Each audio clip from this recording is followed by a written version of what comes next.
Ivanildo Galvão é analista de suporte sênior em uma empresa especializada em tecnologia da informação, consultor em TI, formado pela Universidade Estácio de Sá, certificado MCSA, MCSE, VMware, Cisco e é o nosso convidado de hoje. Confere aí que está sensacional.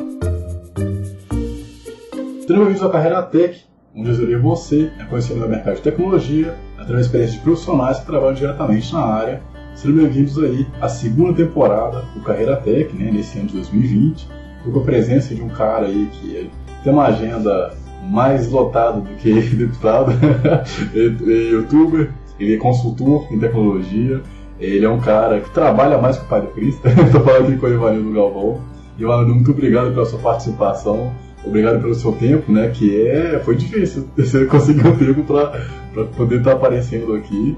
Estava tendo uma demanda muito grande de pessoas querendo alguém de infra para poder compartilhar a experiência e falar com a gente. Então, muito obrigado por estar participando desse projeto. O seu canal ele tem ajudado pessoas, ele foi inclusive material para eu também investir no meu conteúdo, que é Firewall. Inclusive, você está assistindo e quer material de Firewall, eu vou estar produzindo o curso. É só ficar ligado, se inscrever no canal. Então, Ivanildo, seja muito bem-vindo, muito obrigado pela sua participação, por estar disponibilizando o seu tempo e a sua experiência, e seja bem-vindo ao Carreira Tech. Beleza, cara, obrigado, Wesley. Sinceramente é um prazer estar aqui com você nessa entrevista, com a ideia de ajudar aí, no caso dos nossos amigos da área de infra, no mercado aí pelo Brasil afora, e até mesmo, quem sabe, no exterior, A gente tem brasileiros em vários lugares aí do mundo, ajudar a esclarecer algumas dúvidas e tentar dar um norte na carreira dessa galera. Então realmente é uma satisfação estar aqui e espero poder estar ajudando a todos com essas perguntas que vão vir aí, daí pra cá, que eu sei que são perguntas elaboradas principalmente baseadas em dúvidas da galera que acompanha o canal, e vamos lá, estamos aí para ajudar. Boa! Bom, você atua como consultor, analista de suporte, analista de segurança da informação. Então, baseado nessa informação, quais atividades realizadas por um especialista em SI? Cara, as atividades realizadas por especialistas de SI, no caso de sistema de informação.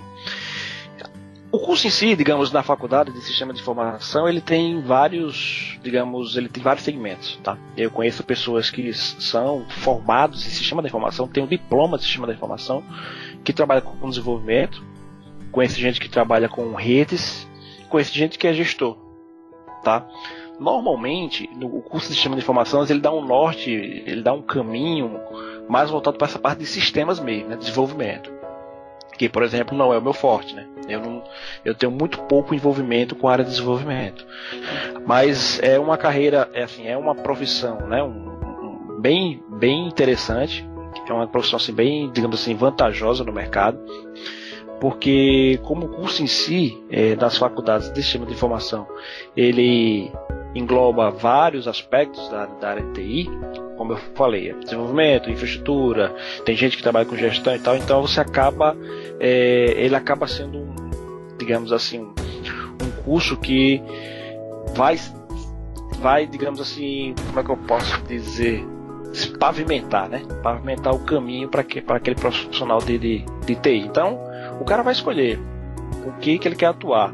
Apesar do curso ser muito forte no desenvolvimento, mas é possível atuar com infraestrutura, é possível atuar com segurança da informação, virtualização, a parte de gestão, como eu já citei, enfim, basta querer. Lembrando que isso tudo é na visão do Ivanildo, A gente não está numa área de tecnologia muito grande, cada estado, cada empresa tem digamos que a sua adequação, do que a pessoa estudou e do que ela vai atuar. Então, lembrando desse detalhe. Também continuando nessa parte, na sua visão, quais são as atividades realizadas por analista de suporte? Analista de suporte, inclusive, por exemplo, essa é uma das minhas funções, Porque, como eu já expliquei para você antes, vamos até deixar claro para o pessoal, eu tenho uma empresa de TI, onde eu sou consultor nessa empresa, ainda uma empresa de um homem só, ou seja, eu toco sozinho essa empresa. É uma microempresa onde eu vendo soluções e faço projetos, implemento, dou treinamento e o suporte em si, de diversas marcas Dell, Fortinet, Microsoft, tem Oracle, tem Sophos, o pfSense, né, que é uma solução de firewall open source, enfim. O meu leque, graças a Deus, é bem abrangente. Mas eu também trabalho como analista de suporte para uma empresa de Fortaleza, né? E essa empresa ela tem um contrato com o governo do estado, aqui no Rio Grande do Norte, e eu trabalho diariamente como analista de suporte na Secretaria de Tributação, tá? E lá as minhas atividades, que são justamente as atividades de analista de suporte, são voltadas para apoio em VMware, né? Tanto a parte de implementação como o suporte a solução de problemas. Microsoft com Windows 7, né? Active Directory, por exemplo, até mesmo SQL Server na parte de banco de dados. Não sou nenhum especialista em banco, mas eu tenho um conhecimento em SQL satisfatório para atender algumas demandas, né, de suporte. Então o analista de suporte, sim, também tem a parte de switches, né, e firewall. Então o analista de suporte ele se envolve com toda a parte de infraestrutura mesmo, né? Então ele vai se envolver com sistemas operacionais, ele vai se envolver com equipamentos de computação, no caso switches, ele vai se envolver com roteadores, ele vai se envolver com firewall, ele vai se envolver com virtualização. Então ele é um cara que vai estar um leque bem cheio, né? Ele é um cara, digamos assim, generalista, porque o analista de suporte, se você procurar inclusive nas vagas que tem por aí no mercado, né, as empresas que oferecem vaga para analista de suporte, né, que aí a gente vê o júnior, o pleno, o sênior, você vai ver que as empresas elas pedem experiência com todas essas tecnologias que eu citei. Você vai ver que elas vão pedir Windows, vão pedir Cisco, vão pedir VMware, talvez Enserver, Hyper-V e assim vai. Então é comum, tá? Então quem quiser seguir a área de analista de suporte, que quiser ser um analista de suporte, né, ele vai ter que aprender aí, digamos, bastante coisa, né? Vai ter que partir para essas áreas, para o estudo dessas áreas. Pegando um gancho, né, na parte de suporte, cara, eu não sei se na empresa que você trabalha, se você trabalha com mais pessoas, ou se é somente você como analista da empresa em si. Como é que é o seu cenário aí? Não, nós temos mais pessoas na equipe, tá? Até porque pela quantidade de tecnologias que temos lá, fica meio que impossível um analista de suporte só tomar conta de tudo. Então, por exemplo, enquanto eu me envolvo com todas as tecnologias, mas como é uma equipe que tem hoje 5 pessoas, todos são analistas de suporte, só que aí teve uma segmentação. Por exemplo, eu fiquei mais responsável, né? Eu estou mais à frente da parte de Fortinet, VMware e Windows Server, tá? E também System Center, nós temos o System Center Configuration Manager lá. E aí tem outro cara que ele, por exemplo, ele está mais à frente da parte de aplicações do negócio do órgão, né? Então, um cara, por exemplo, que mexe bastante com o Windows Server, mas voltado para a Internet Information Service, né? Para os servidores web, porque tudo nesse cliente, todas as aplicações que são colocadas para o público são aplicações web. Então são vários servidores. Nós temos servidores com cluster de ARR, no IS, né? Só de servidores do Windows, entre o Windows 2016 e o Windows 2012, temos mais de 20 suportando todas as aplicações online, né? Então tem esse cara aqui, ele foca nessa parte. Aí tem outro cara que é analista de suporte, mas o foco dele maior é o que? Ele também mexe com Windows, ele também mexe com outras aplicações, mas qual é o grande foco dele? É storage. Tá? É o cara que, por exemplo, se a gente for fazer alguma intervenção na infraestrutura que tem que mexer com armazenamento, a gente não faz sem ele. Se ele estiver, por exemplo, fora, a gente chama, se a gente estiver fazendo um suporte, por exemplo, à noite, de madrugada, e há uma necessidade de mexer nas LUNs do storage, a gente tem que acordar ele tem que ir para lá, para nos acompanhar. Então, e tem outro lá, por exemplo, que ele é mais focado em Linux. Um cara que mexe muito com Linux, tem LPI, né? Ele também trabalha com Windows, mexe um pouco com Fortinet, mas o grande forte dele é Linux. Então todas as coisas que são relacionadas aos softwares, né, aos servidores Linux, é com esse cara. servidor de e-mails, por exemplo, alguns setores de banco de dados e outras aplicações que rodam em cima de Linux. Então é uma galera, vamos dizer assim, que todos são analistas de suporte, todos detêm conhecimento de nem que seja um pouco de todas as tecnologias, mas cada um tem um foco maior naquilo que é em uma determinada tecnologia. É meio que com os caras que são especialistas em determinada ferramenta que é o que supre, né? Que é o que vai suprir a necessidade do cliente, no caso, né? Por exemplo, eu vou dar um exemplo aqui de como pode acontecer.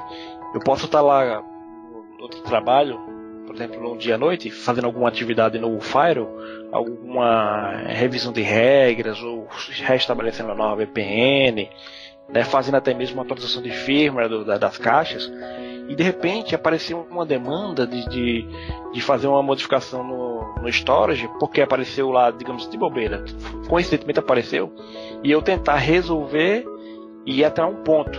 E daquele ponto pra frente não, isso aqui tem que ser com fulano. Aí eu ligo pro cara. E aí ele que tem um foco maior naquilo ali. Ou, como já acontece, ele está lá à noite, num plantão, mexendo em atividades de Windows Server, né? E de repente alguém pediu para que fizesse uma configuração, uma política diferenciada de DRS do VMware, né? Tem que fazer uma política de afinidade lá diferenciada, e ele não sabe como fazer, aí ele vai me ligar, né? Vanildo, precisa fazer isso aqui assim no VMware, como é que eu faço mesmo? E eu faço as orientações para ele remotamente. Então estamos assim hoje. Tá, então aproveitando aí o assunto do suporte, cara, eu não sei, eu queria a sua visão, né? Porque uma coisa que eu comecei a observar aqui em Minas, né, mais em BH, em Nova Lima, eu comecei a perceber que muita gente está largando a área de suporte porque está começando a ver que está começando a ter uma desvalorização muito grande, tem uma acumulatividade enorme, uma responsa muito grande, e o salário, pelo menos pelo que eu vi, pelo que eu converso com as pessoas que largaram, né, a parte de suporte, eles veem que não vale a pena você aplicar um esforço muito grande para não ter um retorno que vale isso a pena. No meu caso, por exemplo, eu estou saindo da área de suporte. E na minha visão, né, a longo prazo, parece que a parte de suporte já chegou no funil que ela vai ter pouca demanda de profissionais, só que essa pouca demanda ela vai exigir muito mais do que exige hoje para pagar pouco mediante essa demanda, sabe? Eu queria ver a sua visão do cara de suporte, como é em Fortaleza, como é quando você vai para outro país ou para outro local. Como é que você enxerga a área de suporte hoje em dia e futuramente? Cara, é o seguinte, essas preocupações, inclusive, que você citou, da questão da desvalorização do suporte, eu acho que está relacionada muito que diretamente ao fato de que o mercado está procurando bastante DevOps, né? Pessoas que trabalham com suporte, mas que mexem bastante com desenvolvimento. Até porque a gente sabe que o futuro é software, não é hardware. O hardware, né, ele vai só para realmente suportar a plataforma. Então realmente há uma demanda maior para desenvolvedores, há uma demanda maior para esse pessoal de DevOps, por exemplo, o cara que é de suporte, mas que manja muito desenvolvimento de script, desenvolve pequenas aplicações para melhorar monitoramento, né, para acompanhar processos. Então realmente tem tido uma exigência bastante para esse lado. E aí outro ponto que, digamos, está desgastando o suporte é a nuvem. Então hoje nós temos muitas empresas grandes adotando a nuvem, seja a AWS, né, da Amazon, ou Azure da Microsoft, ou plataforma da Google, enfim, de qualquer outro. Essa subida, digamos assim, para a nuvem está fazendo com que as empresas praticamente, né, muitas empresas praticamente tenham só um link de internet e todas as suas aplicações elas ficam na nuvem. Isso faz com que as empresas não demandem mais de um cara de suporte dentro da empresa. No máximo um técnico de informática, né, cara que a gente chama de nível 1, suporte nível 1. Né? Que é o cara que vai dar suporte no computador, que é o cara que vai dar suporte na impressora, que vai dar suporte ao usuário para usar as ferramentas, e não aquele cara de nível 2 ou 3 que vai entrar na parte de conectividade, na parte de configuração de virtualização, de storage, de firewall, etc. Então muitas empresas estão partindo para esse lado. Então como é que eu vejo? Eu diria que quem quer trabalhar com suporte hoje, quem quer realmente entrar na área, vai ter que olhar para esse lado de DevOps, vai ter que olhar para a nuvem, vai ter que abraçar a nuvem. Então pode ser um cara de suporte, mas que manje bastante de Azure ou de AWS. Eu conheço pessoas que estão ganhando uma nota só com nuvem, estão ganhando uma boa grana só com a nuvem. No meu caso, o emprego está bom, está bem. Tá bacana por quê? Porque eu trabalho num órgão de governo. Não são todos os órgãos de governo que adotaram a nuvem. Alguns, como por exemplo o órgão que eu trabalho, não vai adotar a nuvem. Por quê? Por questão de sigilo de dados. Subir dados de governo para a nuvem é complicado, por questões de segurança. Então, alguns órgãos, alguns governos dizem, não, eu não vou subir isso para a nuvem porque eu tenho dados do meu estado aqui dentro, dos meus contribuintes, e eu não vou fazer isso. Então, podem ser órgãos de justiça, podem ser órgãos de tributação, órgãos da área de saúde. Tem alguns órgãos de governo que já adotaram a nuvem, mas outros não. Então, como eu trabalho num órgão que não quer subir para a nuvem, então as minhas expertise como análise de suporte, que envolve todas aquelas áreas que eu citei, acabam sendo bem aproveitadas. Porque eles precisam ter um cara lá dentro que manje das tecnologias que eles trabalham. Que, como eu falei, não somente eu, né? Tem eu e mais 4 camaradas, né? Mais 3 camaradas, na verdade, que estamos lá juntos fazendo esse trabalho. Então, assim, a dica que eu dou eu não diria que o suporte vai morrer tão rápido. Também é questão de adequação. Você tem que pegar o que o cargo está exigindo, o que o mercado está exigindo, e trazer para dentro do seu currículo. E também vai depender de área de local para local. Tá? Tem gente que trabalha de João Pessoa, por exemplo, e não ganha lá esse salário legal. Tem gente que mora em Natal, mas ganha um salário legal na empresa, mas, né, Natal, que aqui é a minha cidade, ganha um salário legal na empresa, mas na mesma cidade tem outra empresa que não paga, que aí também vai questão de visão da empresa, né? Tem gente que ganha uma boa grana em São Paulo, tem gente que ganha uma boa grana ali em Recife, em Fortaleza, mas vai ali, digamos, sei lá, para o Rio de Janeiro. Estou dando um exemplo, dependendo também da empresa, a grana não é muito legal. Então eu sei que os testemunhos sobre isso são variados. Tem gente que reclama e tem gente que diz, não, tá beleza. Tem gente que diz, não, tá bom, mas pode melhorar. Então é um negócio bem diferente, bem variado, porque depende disso, questão de cidade e da empresa onde o camarada vai trabalhar. Hoje eu estou numa empresa que paga um bom salário, mas amanhã, por exemplo, eu posso estar numa empresa que pague melhor ou que pague menos. Enfim, mas aí tem o meu outro lado, que é a questão da minha empresa, né? Que aí, por exemplo, eu não investi muito em DevOps, né? Como eu falei, eu não curto muito desenvolvimento. Aí, qual é a minha alternativa? Venda de soluções, tá? Eu hoje trabalho como consultor TI, aliás, como analista de suporte, mas em uma empresa, mas como consultor TI eu faço desenho e venda de soluções. Então eu consigo, por exemplo, vender Dell, eu consigo vender Fortinet, eu consigo vender Sophos, eu consigo vender VMware, eu consigo vender Microsoft, nuvem, inclusive Azure Backup, né? Azure Backup, o Azure mesmo, servidores. Então esse é meu outro lado de consultoria, né? Tipo, não vou mexer com desenvolvimento, mas eu vou abraçar essa parte aqui de desenvolver soluções. E aí esses clientes, eles acabam comprando comigo, por quê? Porque além de desenhar as soluções, eu fiz as parcerias com as marcas que tem. Então quando o cliente diz, não, beleza, eu vou montar esse cluster de VMware, eu estou precisando, eu quero servidores assim, histórias assim, com Dell, eu quero Dell, eu tenho parceria com a Dell. Se o cara disser, eu quero Lenovo, eu tenho parceria com a Lenovo. Se o cara disser, não, agora eu quero trocar todos os meus switches e vai ser tudo Cisco, eu tenho parceria com a Cisco, ou com a Dell, se ele quiser, ou com a HP. Então eu parti para essa estratégia, entendeu? O que é que vai, digamos assim, me alicerçar caso essa parte de suporte um dia venha aparecer? Soluções, desenhar e vender soluções. Mas Vanildo, você falou agora só de hardware, falou só de lata, você falou de Dell, falou de IBM e tal, enfim, de Lenovo. É só hardware, que algumas pessoas chamam de lata, né? É só equipamento e software. Tem software também, e também tem nuvem. Eu tenho também soluções na nuvem. Exchange Online, né, o próprio Azure que eu já falei. Enfim, No meu caso, especificamente, eu parti para essa ideia de abraçar essa parte de consultoria de soluções. Aproveitando esse gancho, eu queria saber se você já participou ou se você já migrou um ambiente para a nuvem e se você tem noção de perfil de empresa que vai usar a nuvem e ambiente físico. Você acha que toda empresa ela vai postar na nuvem mesmo? Vai deixar tudo na nuvem? Não, porque mesmo na iniciativa privada ainda há uma certa desconfiança, certo? Eu sei, os players de nuvem são empresas idôneas, empresas confiáveis, são empresas que têm um know-how, né? A gente tem Microsoft, Google, AWS, enfim.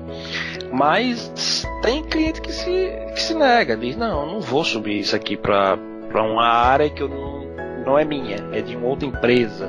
Eu sei lá se esses caras vão ler meus arquivos, sei lá se esses caras vão capturar meus dados. Aqui e acolá sai uma acusação de que Google leu nossos e-mails, né? Aqui e acolá sai uma acusação de que Google acessa os nossos dados. Então o cliente ele capta isso e ele acaba de certa forma até generalizando. Não, se a Google faz, as outras também fazem. Então deixa um privacy mesmo, deixa aqui dentro que eu não vou subir isso para nuvem não, deixa aqui dentro que tá beleza. Mas tem outros que não. Muitas empresas querem comodidade, querem tranquilidade, não querem ficar investindo em UPS, investindo em gerador, investindo em hardware que tem que ser renovado a cada 5, 6 ou 7 anos, porque o servidor sai de linha e quando sai de linha você tem que trocar. Se você não trocar, você corre um sério risco desse servidor dar um problema e você não ter componente para substituir aquele, né? Não substituir, e aí você vai ficar com a máquina parada. Então tem cliente que quer fugir disso. Tem muitas empresas de diversos segmentos, tá? Inclusive hospitais, escolas, indústrias, né? Comércio que querem, não, cara, eu quero sossego. Se eu subir 10 servidores na nuvem, eu vou subir tudo, vai ficar tranquilo, meus e-mails, minhas aplicações, meu Active Directory, meus backups, vai ficar tudo lá, beleza. Quanto é o custo mensal? É X mensal. Pô, tá caro, vou botar aqui só a metade. Não, tá bom, vou botar tudo. Então aí quando o cara coloca só metade, por exemplo, aí tem aquela questão on-premise e na nuvem, né? Tem algumas coisas menos críticas aqui em terra firme, vamos dizer assim, e eu tenho outras coisas mais críticas que eu quero colocar na nuvem, porque lá tem backup, tem toda aquela parte de proteção que eu sei que se pegar fogo aqui no meu prédio, eu consigo me mudar para um outro local e acessar minhas aplicações que estão na nuvem. Então vai depender muito do cliente, tem muitas empresas que realmente estão partindo para a nuvem, mas tem outras, não é uma grande parcela, mas empresas que são desconfiadas, que dizem, não, deixa aqui, eu prefiro TI com os meus olhos vendo meus equipamentos. Eu ia fazer a pergunta, mas esqueci. A idade vai chegando, a gente começa a esquecer as coisas. Quais atividades você realizou como consultor? Na verdade, as atividades que eu realizo ainda, né, como consultor, são aquelas que eu citei, né, que é desenvolvimento de soluções e apoiar o cliente na tomada de decisões. Às vezes o cliente me chama para uma reunião, cara, vou mudar minha infraestrutura, acabei meio estruturado, preciso de switch novo, meus servidores estão velhos, só que aí eu não quero fazer as coisas de qualquer jeito não, vem cá pra gente conversar. E aí eu vou lá e acabo ajudando ele a desenhar a solução, a ideia, né, porque aí eu posso apontar, tipo, cara, você teve muito problema com esse Exchange aqui, on-premise, né, tem que ter um cluster, um DAG da Exchange, porque não pode parar, e você teve muitos incidentes por causa de falta de energia, né? Tudo bem que agora nós vamos renovar e você vai comprar um PS, talvez até um gerador, mas vamos fazer o seguinte, vamos tirar essa carga daqui de dentro, já que é um negócio crítico, que é e-mail, né? Vamos subir para a nuvem. Aí nessa consultoria eu digo, vamos para o Exchange Online, e o cara leva para o Exchange Online e deixa outras coisas embaixo, deixa as outras coisas on-premise, né? Então o trabalho de consultor é isso, conversar com o cliente em reunião, desenhar com ele uma solução, e aí, claro, se você tiver essas soluções por trás, se você tiver os distribuidores e as marcas que possam vender esses equipamentos, aí você acaba botando, lógico, no projeto esses equipamentos e softwares. Você acha que nessa coisa de tudo para a nuvem, você acha que vai, da mesma forma que o celular ele entrou, teve uma Huawei, na época que o celular estava começando a ter um número muito gigante de utilização, falava-se que o desktop ia morrer. E a gente viu que, na verdade, teve uma redução do uso do desktop e notebook, mas não morreu.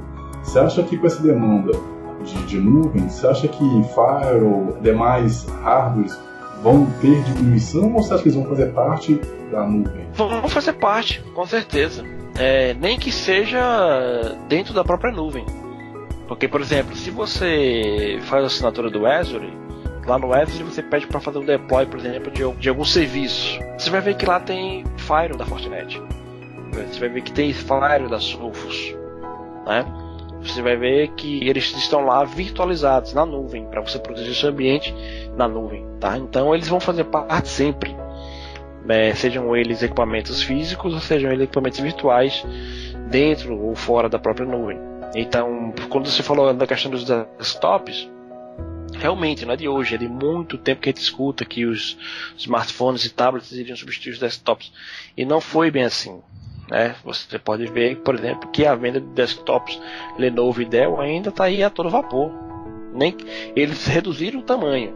Tem aqueles desktops menores, né, que chamam de ThinkSystem, por exemplo, que é o da Lenovo.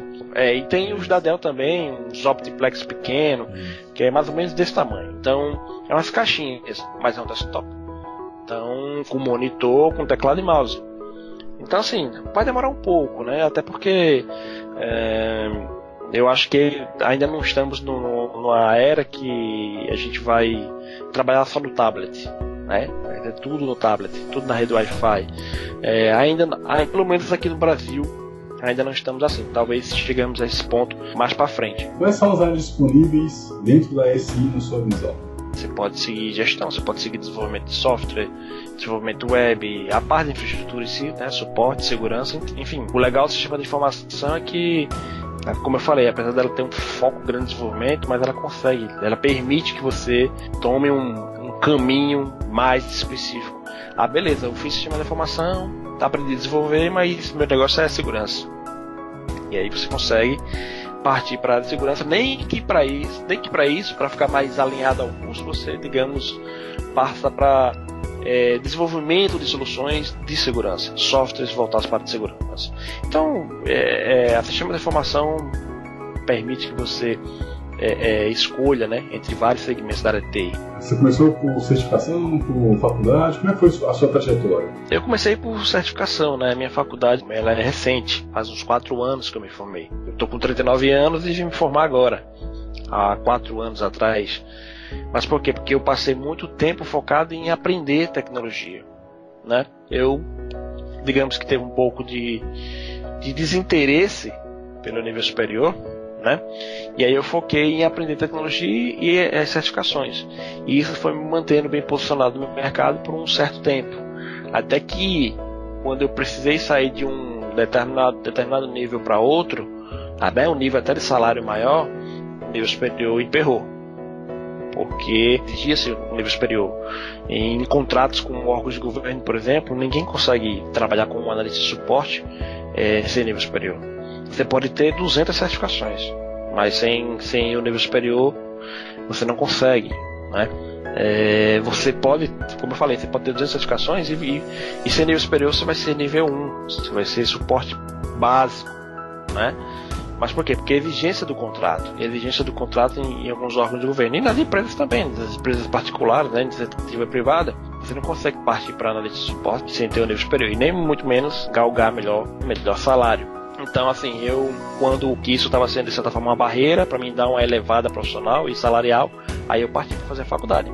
Não fiz mestrado, não fiz pós, nada, nenhuma especialização depois, eu fiz só mesmo a faculdade, mas assim, depois que já estava com bastante expertise, com certificação de VM, com certificação Microsoft, com bastante expertise na área, já trabalhando como consultor, inclusive, e já recebendo umas boas entradas de dinheiro, vamos dizer assim, como consultor.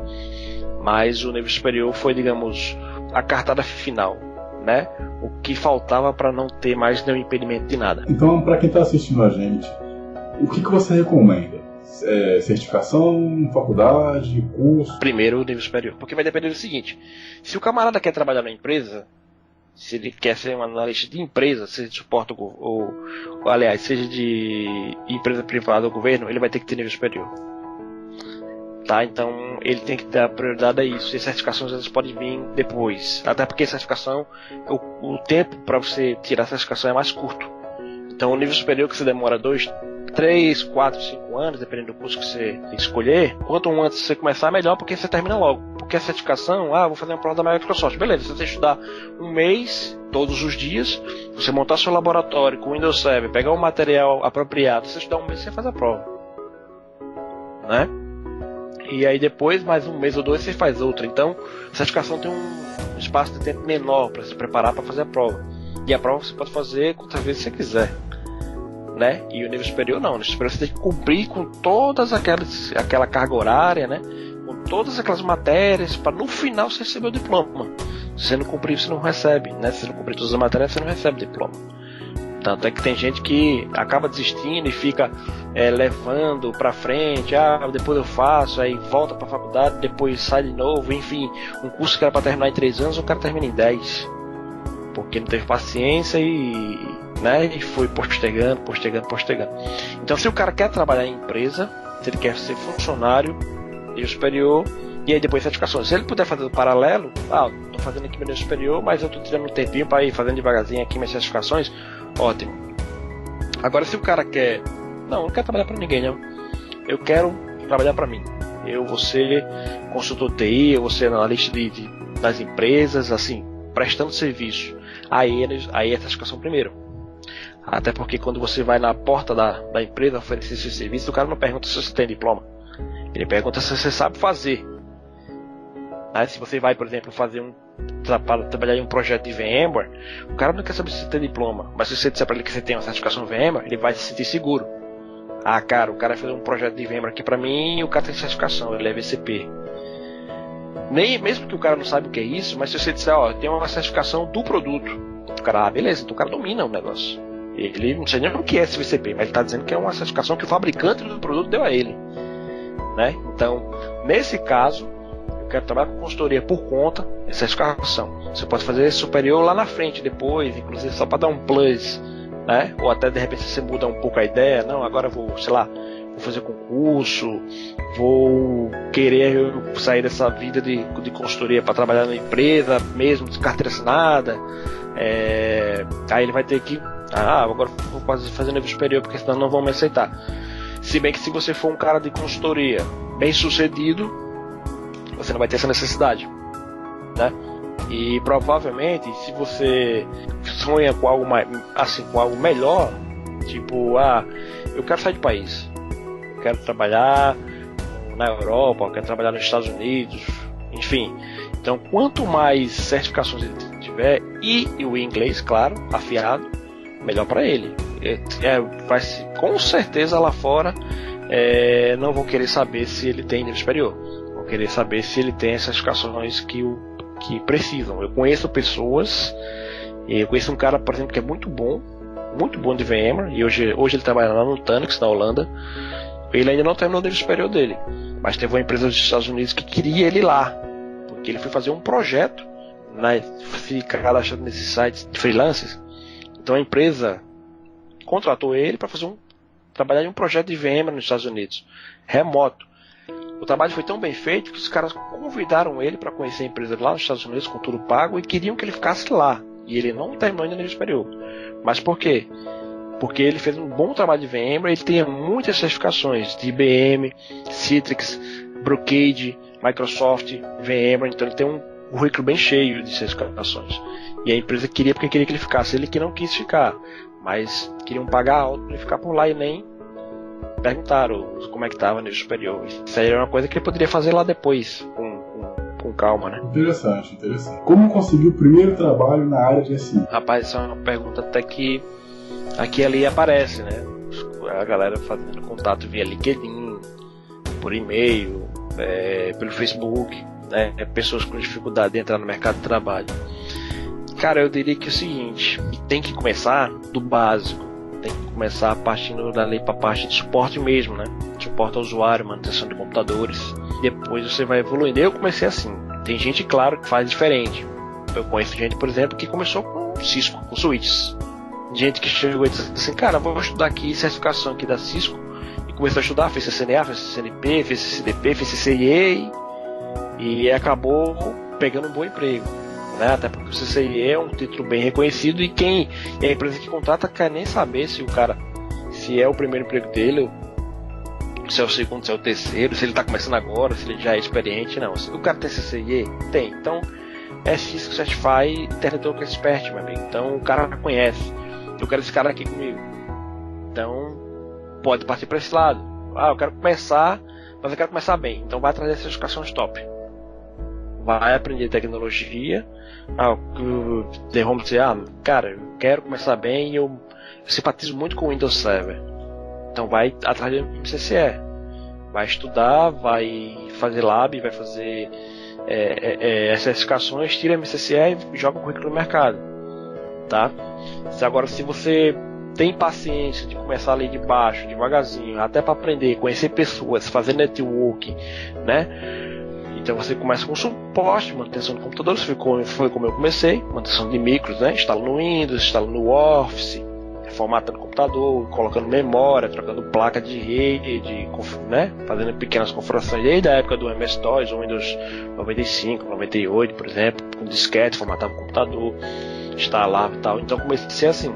Ou você começa pela manutenção de micros, ou se você quer começar logo um negócio mais do meio para cima, do intermediário para cima, então você vai ter que escolher aí uma carreira, seja de desenvolvimento, seja de infraestrutura, e vai ter que aprender a alcançar as certificações e tentar se relacionar com pessoas da área.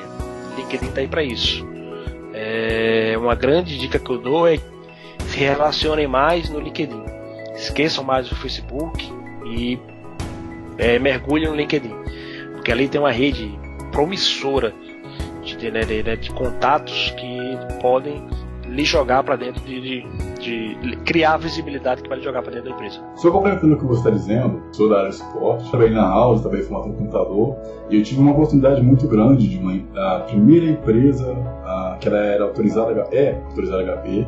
Eu fui na própria HP fazer o curso de manutenção de notebook na época, e disso aí, isso virou um portfólio muito importante para o meu currículo, para eu depois ganhar um novo salário e tal. Então, só complementando o que você está dizendo, eu acho que quem quer entrar nessa área primeiro tem que se jogar no mercado, né? Tem que usar tudo a seu favor. Então, comece a escrever sobre as tecnologias, fazer laboratório como você mesmo disse, use o LinkedIn para mostrar o que você faz, mostrar a sua ideia, sem ficar usando como se fosse Facebook, né? Então mostra o trabalho, cria site, sabe? Faz vídeo pro YouTube, faz laboratório, investe muito nisso, compra livro, baixa livro para fazer ambiente, né? Para emular com VirtualBox, com VMware. Tem muito canal no YouTube que os caras às vezes eles tentam criar ambiente para compartilhar conhecimento.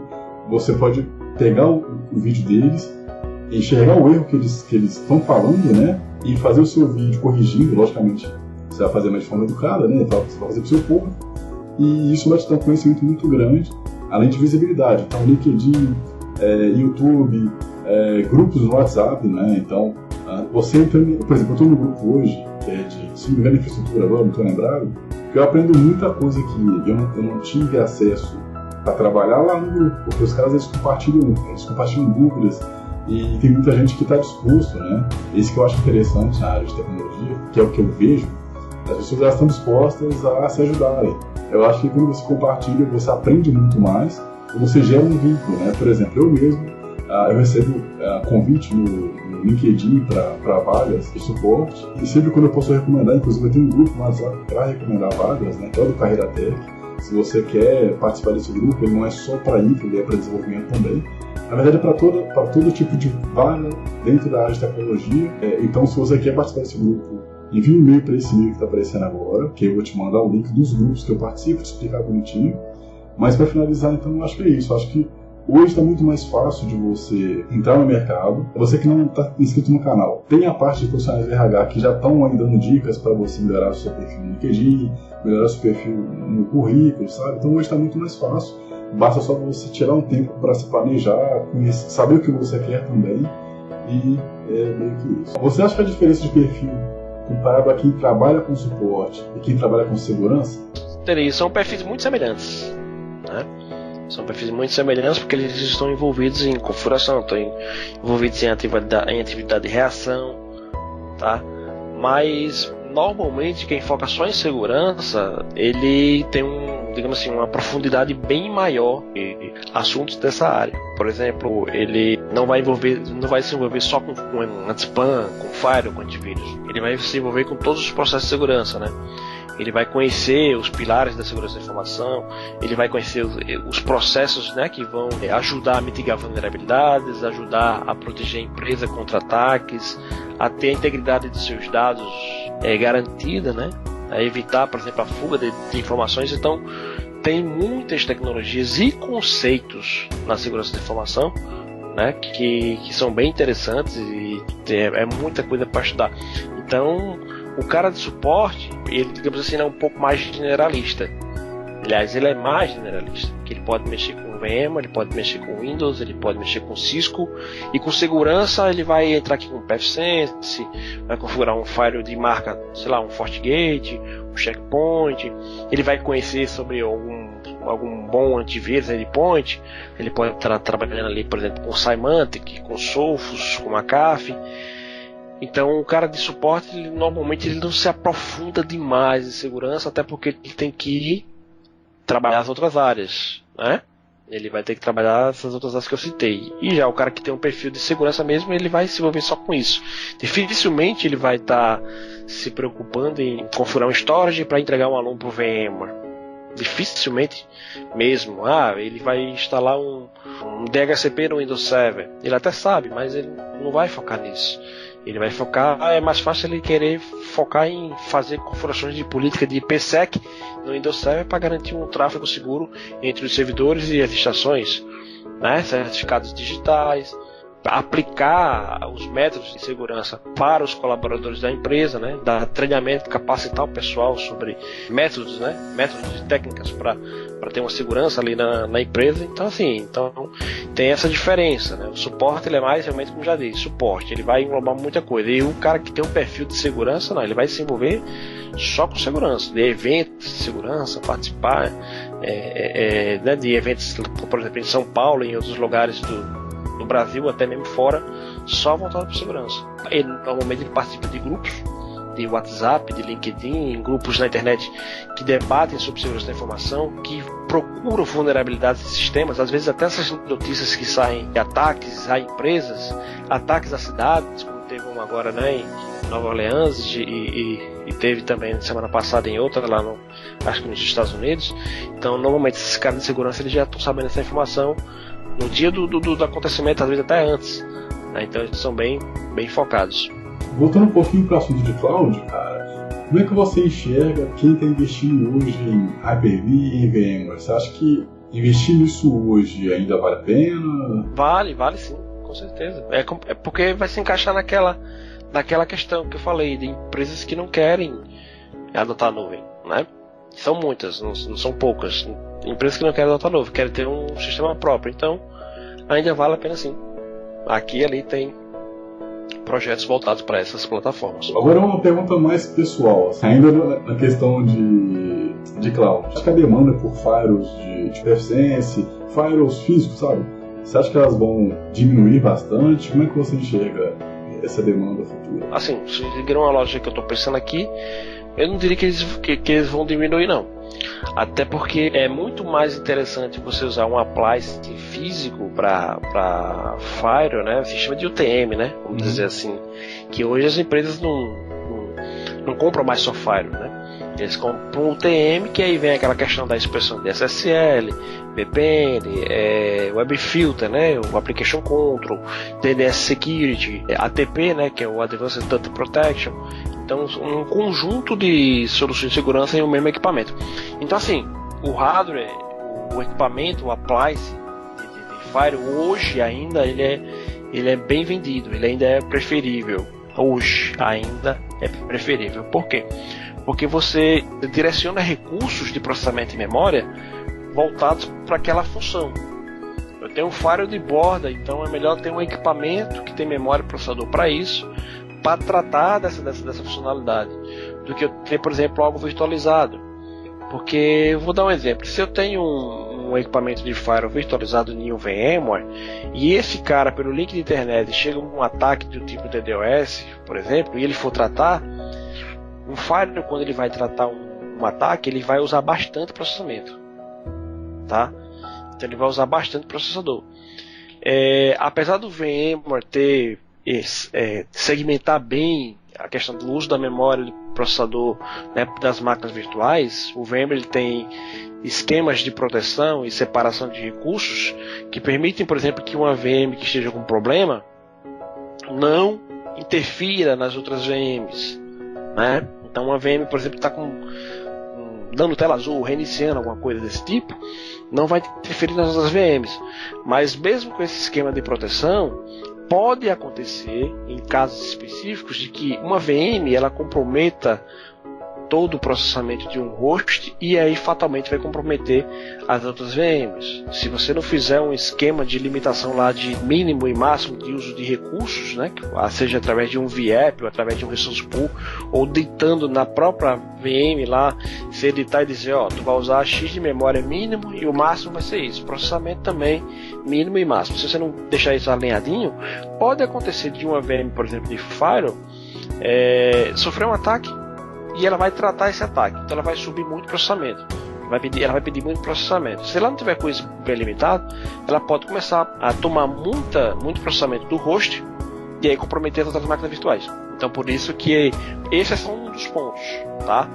Esse é só um dos pontos que faz com que ainda hoje se defenda o uso de appliances isolados, appliances específicos para a segurança da informação, porque aí você tem um hardware, software, licença, né, um equipamento pronto para tratar só aquilo ali, sem ter que depender de recursos de seus computadores que estão por trás. Aproveitando o gancho aí que você falou sobre o PFSense e máquina virtual, eu acho que até tem perguntas sobre isso, mas eu já vou adiantar porque já está no gancho.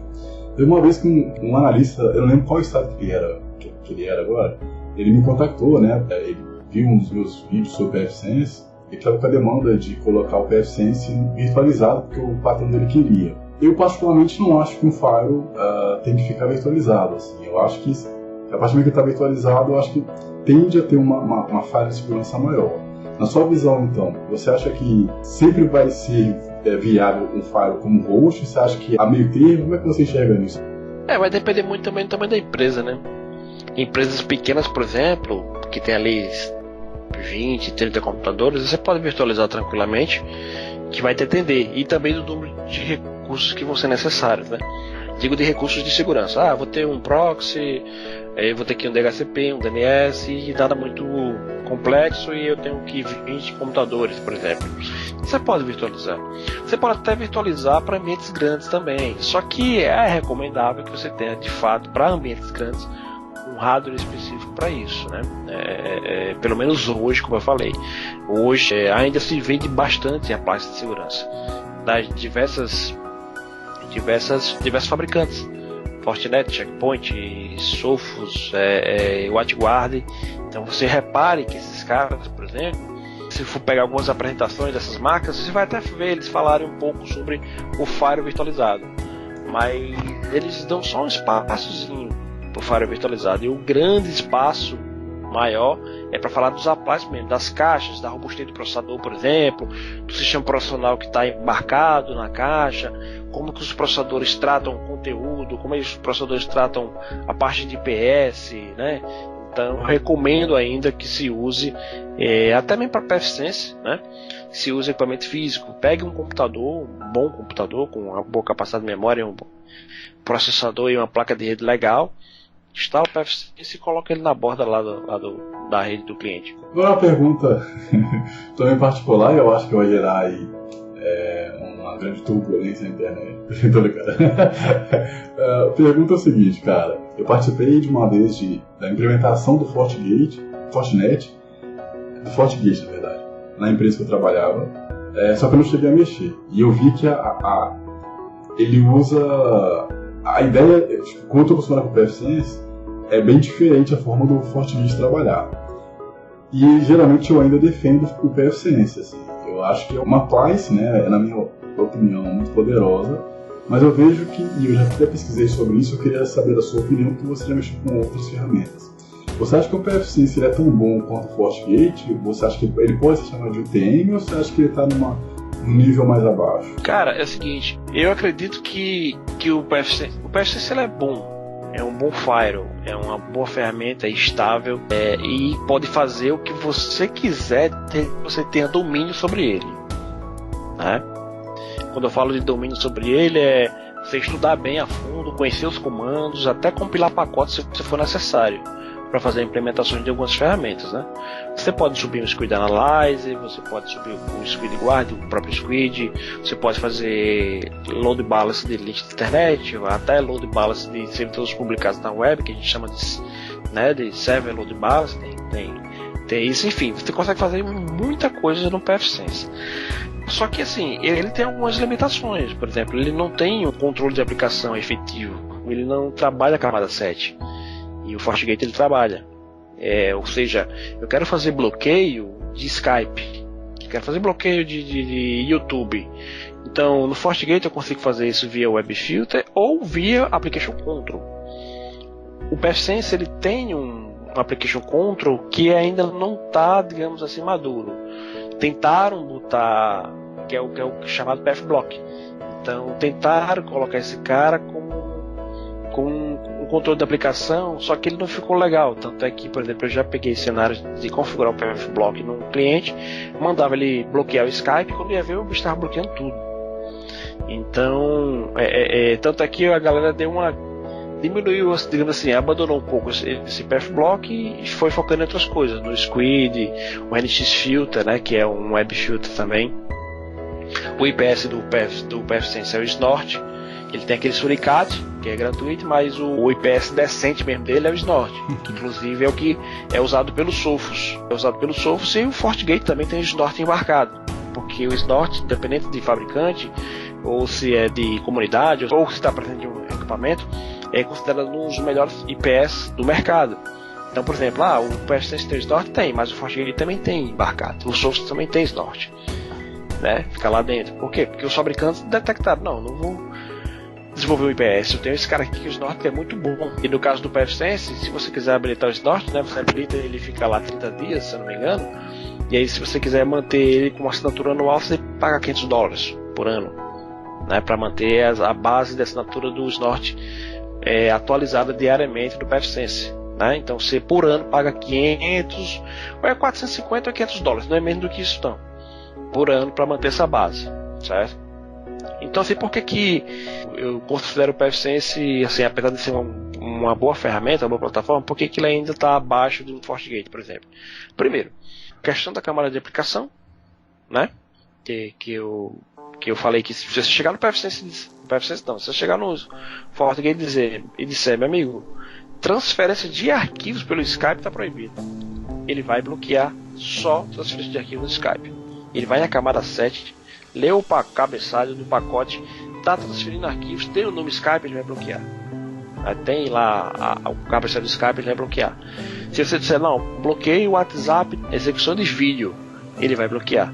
E isso o PFSense ele não tem isso com precisão. Aí vem também a facilidade. O bom dos equipamentos de marca, esses equipamentos por trás, não só o FortiGate, o Sophos, o Checkpoint, é que você consegue implementar facilmente determinadas coisas. Por exemplo, se eu quiser colocar uma autenticação integrada ao AD no PFSense, integrador AD usando, por exemplo, NTLM, eu tenho que ter Samba, configurar o Samba, deixar ele configurado, integrar ele ao Active Directory, crio as regras no Squid, né, no Squid Guard, e eu tenho que colocar lá os comandinhos bonitinhos dos grupos que fazem parte daquela regra e boto as categorias que vão ser bloqueadas. Quando com o FortiGate eu vou lá, pego o Sync Sign-On, o FSSO da Fortinet, instalo no servidor de AD, aponto o PFSense para ele já importa os usuários e pronto, já só faço aplicar as regras de uma forma muito fácil. Então tem esse ponto. O FortiGate ele tem DNS Security, né? Ele tem DNS Sec, pesquisa, que é uma pesquisa segura de DNS, que o PFSense não tem. Então no FortiGate eu tenho, por exemplo, o DNS Sec, que é um cara que vai fazer o seguinte, para resumir. O DNS Sec ele vai filtrar as pesquisas de DNS que vão estar saindo por determinadas regras. Então, por exemplo, se você tem o seu servidor de AD, que ele é teu forward DNS dentro da tua infraestrutura, e ele vai fazer uma pesquisa para uma rede botnet, ele vai passar por aquela regra. O FortiGate vai pegar aquela pesquisa, vai olhar na base de segurança dele e vai dizer: ei, você está querendo sair para a rede botnet, eu não vou deixar você fazer essa pesquisa. E ele vai lá e bloqueia. Tá? Além disso, aí tem a questão do SSL Inspection, o antivírus embarcado dele que é bom, né? Já tem um antivírus fácil de você habilitar, o anti-spam, né? Que também tem isso já dentro dele, né? O anti-spam. E assim, se for comparar entre PFSense e FortiGate, por exemplo, função a função, aí você vai conseguir ver depois, se você puder fazer isso, você compara os dois. Pega um FortiGate, abre todas as funcionalidades dele e você vai ver que tem para lá de 20 funcionalidades, enquanto o PFSense ele é bem mais firewall e squid. E link, load balance de link, né, com failover de link 1. E tem a questão do SD-WAN, né, a questão dos links de dados controlados por software, né.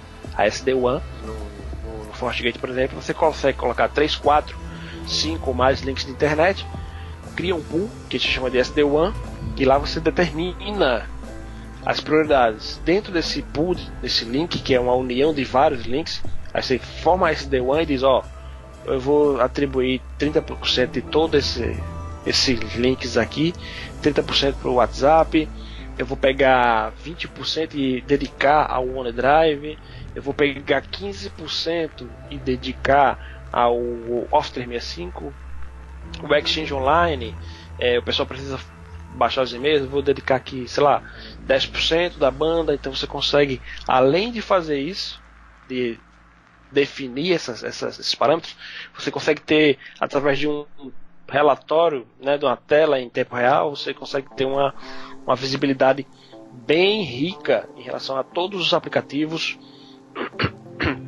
que estão acessando a internet, passando pelo teu firewall. A visibilidade que ele entrega é um negócio impressionante, porque ele vai entregar usuário, equipamento, porta e aplicação que está usando aquele tráfego.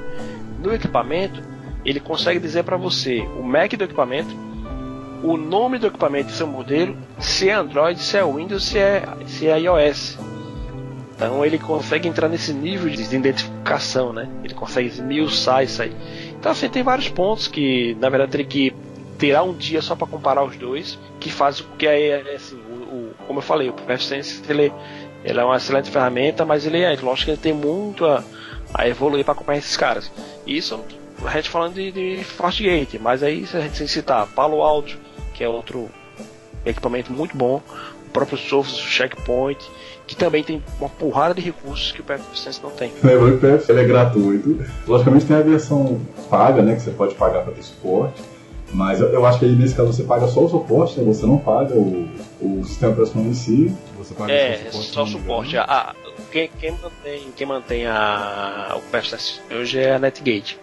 Então você paga o suporte para a Netgate te ajudar com ele, na implementação, uma bronca para resolver e tal.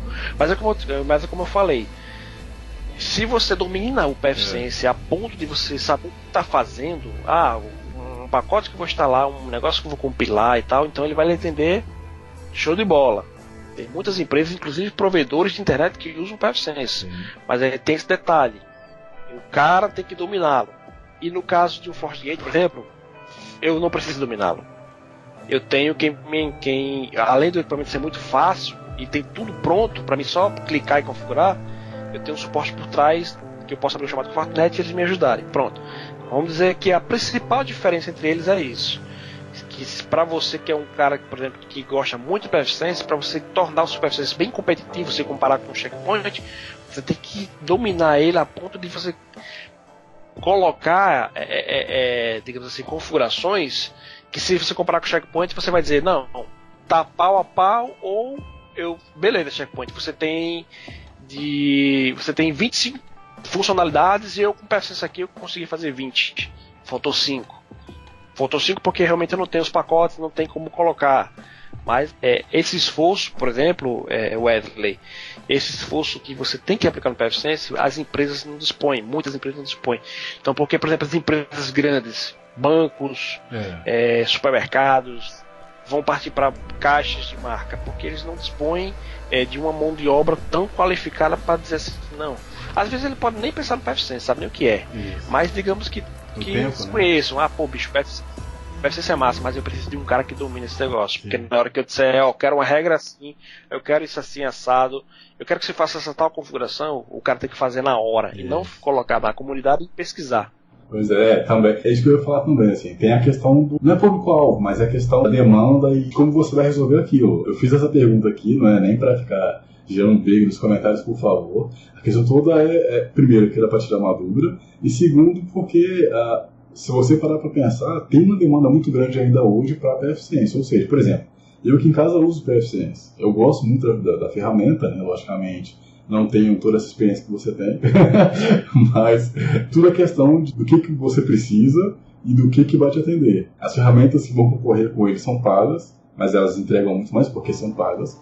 E o PFSense, ele em teoria, é gratuito, mas por ser gratuito tem um valor que é você ter que aprender, né? Você tem que se virar para... Acontece ainda hoje de, por exemplo, uma empresa que tem 30 computadores, o cara não quer gastar com Firewall, aí diz, Vanildo, eu quero colocar uma segurança aqui, eu quero pelo menos filtrar o que a galera está acessando e quero um relatório. Quero saber o que esse povo está acessando na internet e eu quero bloquear algumas coisas aqui que eu acho que não é legal o cara acessar. Eu vou com o PFSense. Pois é. Eu vou com o PFSense, boto o Squid com o Squid Guard, boto proxy com autenticação, não boto nem proxy transparente, né? Boto proxy com autenticação mesmo, forçando o cara a botar o usuário e senha uma vez por dia, que é para ele ficar registradozinho lá no Light Squid ou no Squid Analyzer. E pronto, e vou lá, coloco, o cara diz, tá aqui um desktop que eu tenho, 0 bala, bota desse cara aqui, vou lá, boto, tem 2, 3 placas de rede e deixo lá. Então ainda existe essa demanda, apesar de eu estar trabalhando bastante com FortiGate e Sophos hoje, mas ainda tem essa demanda, alguém ainda pede para fazer um PFSense para controlar melhor o que os colaboradores estão fazendo, né, de acesso à internet, que tem 2, 3 links, quer fazer um load balance lá e um failover, né, e aí o PFSense ele consegue fazer isso tranquilamente. Pensando sobre as versões de Windows Server 2019, você acha que o perfil de quem migra tudo para a nuvem é específico, seria um nicho ou é uma tendência? Eu diria que seria, eu diria que é específico porque vai ter aqueles pré-recs, né, que a gente conversou no início. Seria uma tendência? A ideia é a tendência, né? Não, vamos subir tudo para a nuvem, que a ideia é que eu não uso mais nada aqui, suba para a nuvem, né, que é uma tendência do mercado. Mas aí se esbarra naquelas questões que eu falei no princípio sobre órgãos de governo, sobre empresas privadas que ainda preferem olhar para o seu servidor e dizer, tô lhe vendo, né?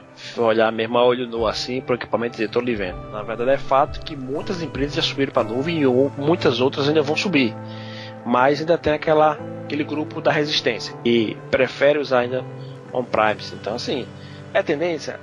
Mas ainda tem a questão das especificidades. Não diria que a palavra não é essa, né? Eu diria que tem os casos específicos, né, do que se pode e do que não pode subir para a nuvem. Quais novas profissões vertentes da área de infra e segurança você consegue enxergar ou que já estão no mercado e ainda não cresceram o suficiente para quem está começando? Bom, a evolução, cara, realmente é aquilo que eu até tinha comentado. DevOps, tem que ter desenvolvimento agora no meio. Isso aí é uma coisa que, por mais que se faça resistência, vai ter que ter. Muita automação, né, na parte da infraestrutura, com muita automação, e automação você vai com desenvolvimento. Então, é uma tendência que só cresce. Se você procurar aí na internet, você vai ver que tem muitas empresas hoje exigindo o cara da infraestrutura que tenha conhecimento de DevOps, que ele desenvolva alguma coisa. Não quer mais o cara que só faz a parte de suporte mesmo, né, do equipamento, do software, tá? E na parte de segurança, rapaz, é tanta coisa, né? Porque a área de segurança é um leque tão gigante, né? Eu diria que, por exemplo, já para curto prazo, né, a gente tem que se adequar aí às normas da LGPD, né? E é uma coisa que quem mergulhar em LGPD vai ganhar dinheiro. Por que vai ganhar dinheiro? Já tem gente mergulhando e já começando a ganhar. Por quê? Porque a LGPD é lei federal que vai estar valendo a partir do ano que vem, a partir do meio do ano. Era para ser em fevereiro, mas parece que botaram mais para frente, para o meio do ano. E a partir do momento que a lei começar a valer, as empresas que não se adequarem à LGPD, elas podem sofrer multas, né? E até mesmo serem impedidas de funcionar. E aí a LGPD já sabe, é segurança total com os dados dos clientes, com os dados dos colaboradores, dos usuários, né? Então, por exemplo, escolas, hospitais, bancos, todo tipo de empresa que trabalha com dados de terceiros, né? Todas as empresas que trabalham com dados de terceiros vão ter que ter política de LGPD implementada. Então, digamos assim, é uma vertente nova. Não é bem tão nova, né? Eu vi um comentário de um colega no LinkedIn que LGPD só veio para, digamos assim, forçar as empresas a fazerem o básico que já era necessário, que é a proteção dos dados dos usuários. Então as empresas, digamos assim, muitas empresas não ligaram para isso e a LGPD veio para forçar, dizer, ou você faz ou você vai ser multado, né? Então é uma vertente nova que não é tão nova, mas que agora tem que ter. Então quem investir nisso vai ganhar uma grana, porque vai ter que fazer consultoria justamente para chegar numa empresa e ver se essa empresa está adequada às normas da LGPD, né? A lei. Se não tiver, aí vai ter que se adequar. E fatalmente quem faz a consultoria é quem implementa, né? Isso vai envolver firewall, vai envolver endpoint, vai envolver treinamento de colaboradores, né? Processos de compartilhamento de arquivos e pastas na rede, vai envolver acesso até mesmo à parte física do data center, né? Quem pode acessar. Então vai ter uma série de regrinhas que vão ter que ser implementadas. Interessante. Quando você começou a trabalhar, você já chegou a planejar uma carreira? Ou aconteceu tudo naturalmente? Como é que foi a sua experiência com a área de tecnologia em si? Na verdade eu comecei com essa parte de manutenção de micros, né? Na verdade eu comecei dando aula de operador de micros na escola de informática. Eu tinha 17 para 18 anos. Então eu comecei a dar aula de informática, gostava de dar aula de Word, de Excel, de Access, de Windows 95 na época. E aí depois eu fui conhecendo as outras, digamos assim, os outros segmentos, né? Aí eu me interessei tinha uma livraria aqui em Natal chamada Pot Livros. Eu acho que ela não tem mais. Se tem, não é tão falada. Enfim, a Pot Livros na minha época, assim, quando eu tinha 18 anos, 17, era a livraria que tinha os melhores livros de informática. A gente ia comprar tudo lá, né? Aí, na verdade, eu ficava sabendo por outros que tinha essa Pot Livros. Aí eu ia pra lá, na época, com essa idade, com 17, meu emprego ainda era muito básico, professor de informática, era meu primeiro emprego, não era nem carteira assinada, o salário não era lá essas coisas. Então eu ia lá mais para olhar os livros e ficar admirando, vamos dizer assim. Mas tem muitos livros bons de informática lá. E aí eu fui despertando interesse pelas outras coisas, né? Ou seja, eu juntei uma graninha, fui lá e comprei um livro de manutenção de micros do professor Gabriel Torres. E aí eu fui lendo e fui aprendendo a colocar drive de disquete, colocar HD, mexer em jumper de placa controladora. E aí foi evoluindo. Então eu comecei dessa forma. Eu comecei com manutenção de computadores. Primeiro dando aula, depois manutenção de computadores, depois despertei por redes, fazendo cabeamento coaxial. Fiz um curso de administração de redes no Senai, na época com Windows NT, né? E depois disso eu comecei a ler alguns livros sobre o Windows NT, e tanto é que eu tirei certificação. As 3 provas do NT na época eu fiz, né, que é a 70067, 70065 e 70072, Windows NT Enterprise, 2000, no ano 2000, né? Então, e aí eu fui evoluindo, fui procurando saber mais sobre redes, fui saber mais sobre servidores. Foquei muito no Windows Server. Boa parte da minha carreira foi bem focada no Windows Server, né, nessa época, vários anos. Hoje muita gente me conhece como um cara que manja bastante de VMware, né? Não sou nenhum mestre, mas eu gosto muito de VMware. Mas nessa época aí, o pessoal me conhecia como o Ivanildo do Windows Server. O Ivanildo do Windows Server. Chegou o menino do Windows Server, vamos dizer assim.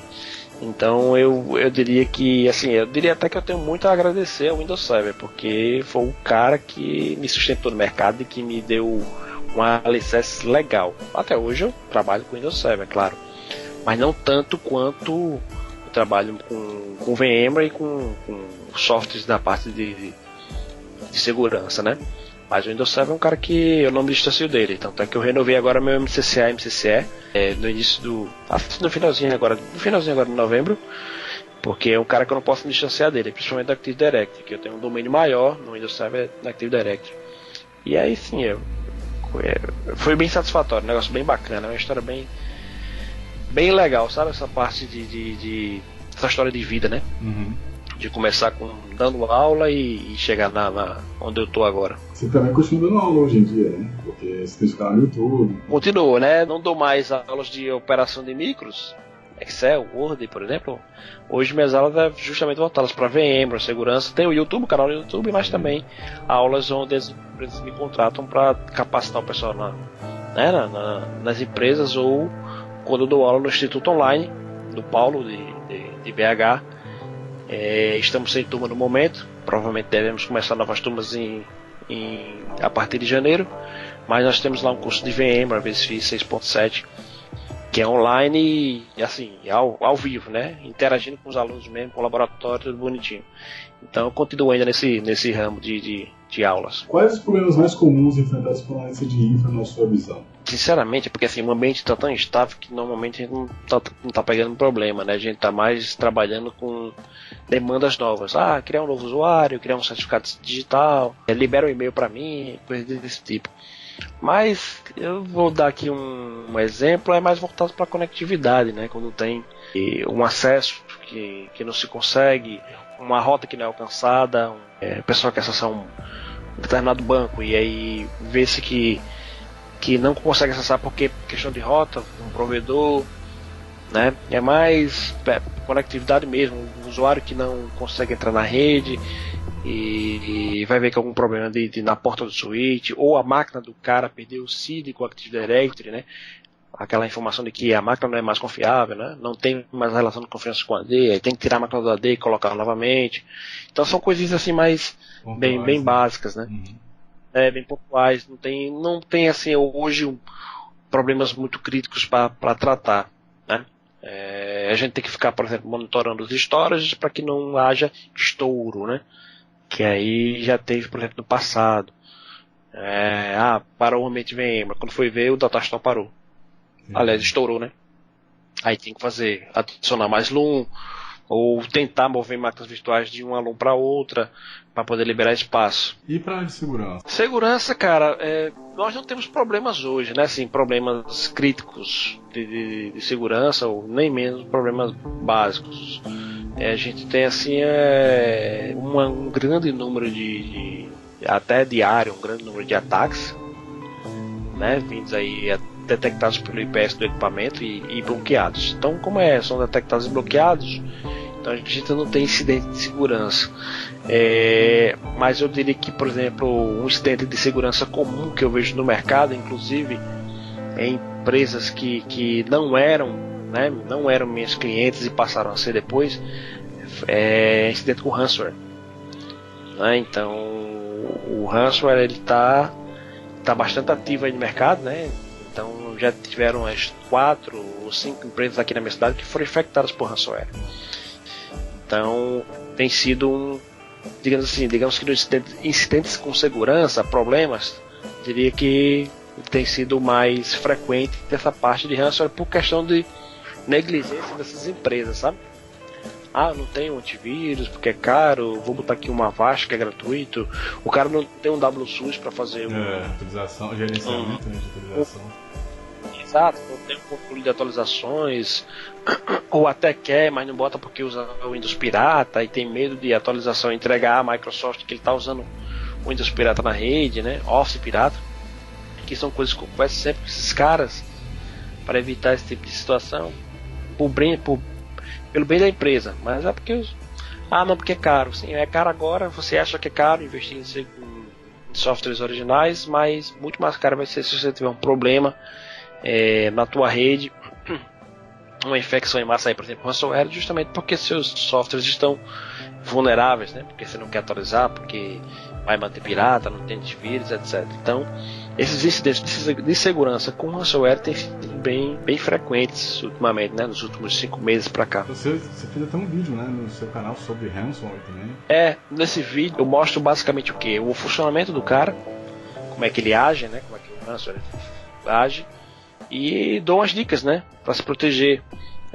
Algumas dicas interessantes sobre a questão de proteção da porta RDP, desabilitar compartilhamentos desnecessários, ter um bom firewall de borda, um bom antivírus, e principalmente tem outras dicas também, mas principalmente backup. Tem que ter backup dos dados, seja local, seja na nuvem, de preferência 3 backups no mínimo, né?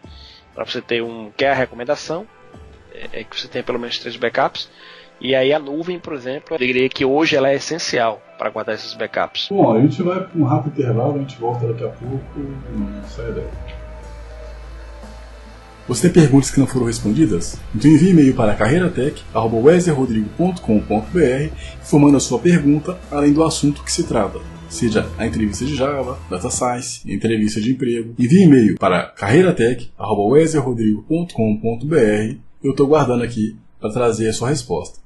Grande abraço e valeu! Voltamos aqui com a pergunta dos inscritos, né? Hoje vai ser a pergunta do Jardel. O Jardel ele faz o seguinte questionamento. Bom dia, Ivanildo, só que nesse detalhe agora é à noite.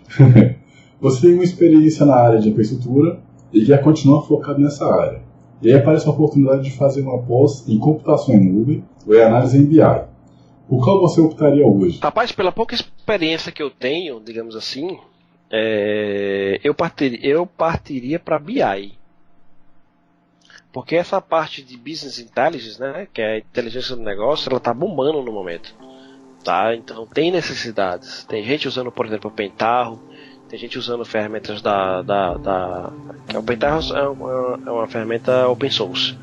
Tem gente usando ferramentas pagas, né, como o Power BI da Microsoft, as ferramentas de BI da Oracle. Onde é que eu quero chegar? O BI é uma ferramenta de estratégia que faz com que o negócio do cliente ele evolua. Porque com o BI você consegue montar sistemas inteligentes a ponto de conseguir detectar, por exemplo, assim, o nível de inteligência, clientes em potencial para comprar um determinado produto, né? De conseguir mandar mensagens, por exemplo, para o celular de um camarada que tem interesse em determinado produto porque foi visto o perfil desse cliente em uma compra. Então, esse cliente ele fez uma compra, por exemplo, na determinada loja de um produto específico. Só que o perfil dele, o perfil de acesso às mídias sociais, o perfil de consumo, vamos dizer assim, né? O acesso às mídias sociais, por exemplo, e as coisas que ele comenta foram detectadas por esse sistema e acabam, por exemplo, oferecendo a ele produtos que são do seu agrado, né? Que são identificados que se identificam com ele. E ele acaba comprando. Então isso é ideia de BI, né? Da inteligência do negócio. Eu investiria em BI, né? Porque assim, nuvem, eu posso montar infraestrutura na nuvem, posso manter a infraestrutura na nuvem, beleza. Mas a nuvem em si é uma infraestrutura que é uma réplica de uma infraestrutura física local. É você pegar aquilo que até a gente já comentou no bloco anterior. É você pegar, por exemplo, o que está aqui no chão e subir, né, para um sistema, por exemplo, de computação em nuvem. Mas é o que? É hospedar servidor de banco, é hospedar Active Directory, é hospedar servidor de aplicativos, servidor de arquivos e assim vai. Né? Então, beleza, eu hospedei, dou um suporte, eu consigo criar umas regrinhas de segurança para dizer quem vai acessar ou não determinados servidores estão na nuvem, fazer a gerência. E BI não. BI você vai desenvolver scripts, você vai desenvolver, digamos, telas, vai desenvolver sistemas inteligentes que vão fazer com que o negócio da empresa dê um boom, né? Que entre dinheiro. E se entrar dinheiro, se o negócio da empresa der um boom por causa de boas técnicas de BI, de boas ferramentas de BI, o cara que implementou essas ideias vai ser compensado. Tem que ser compensado, né? Recompensado, vamos dizer assim. Então, por exemplo, Submarino, se você entrar no site do Submarino, e fizer algumas pesquisas, não compra nada, apenas sai. Vai ter um sisteminha lá que vai, um automatizado, que vai ficar enchendo teu saco, mandando e-mail, que vai mandar mensagem pro teu telefone, né? Que vai, por exemplo, pegar o teu histórico de consumo de anos atrás e ver que você se interessava por um determinado produto que não tinha e que agora tem, né, depois de diversos anos, ou que tem um negócio semelhante, que vai, por exemplo, ver através de robôs, né, através de outros links com outros sites, que você tem interesse por um produto específico, mesmo que você não tenha colocado isso no submarino, mas ele vai saber. Então, esses são só exemplos básicos que eu estou dando. Tem outros exemplos de BI aí que são bem monstruosos, né? Coisas assim que você se espanta da inteligência do sistema, de como ele consegue captar clientes para dentro da empresa, usando, praticamente conhecendo a fundo os gostos do cliente. Então eu partiria na minha opinião, provavelmente deve ter outras pessoas que pensem diferente, eu faria um investimento em BI porque eu vejo no mercado as pessoas falando em BI, inclusive órgãos de governo usam Power BI para poder, por exemplo, cruzar dados de contribuintes, né? Cruzar dados de cidadãos para poder enxergar uma determinada informação. Já usa-se BI em escritórios de advocacia, né? Se usa BI em tanta coisa. E para essa parte de comércio, como eu falei antes, usa-se bastante BI, bastante para fazer cruzamento de dados de clientes, para poder, por exemplo, o BI ele consegue detectar, sabe o quê? Só um exemplo mais assim, um exemplo para finalizar. O BI ele consegue dizer para você qual é a melhor data, o melhor mês para você fazer campanha do produto específico, né? De venda. Aí você fala, mas por quê? Porque o sistema consegue detectar que naquela data, naquele mês, por exemplo, há uns anos atrás, sempre tinha determinados clientes que procuravam aquele produto. Então ele consegue pegar essas informações e dizer, no mês de janeiro é interessante que você faça investimento em campanha desse produto, porque houve uma procura desse produto em janeiro passado, ou porque é tendência de acordo com uma moda específica para o ano que vem, porque vai ser lançado um filme, porque, enfim, o BI ele consegue, se você trabalhar bem, esse cara, ele consegue ser uma ferramenta poderosa para fazer o seu negócio alavancar. Interessante.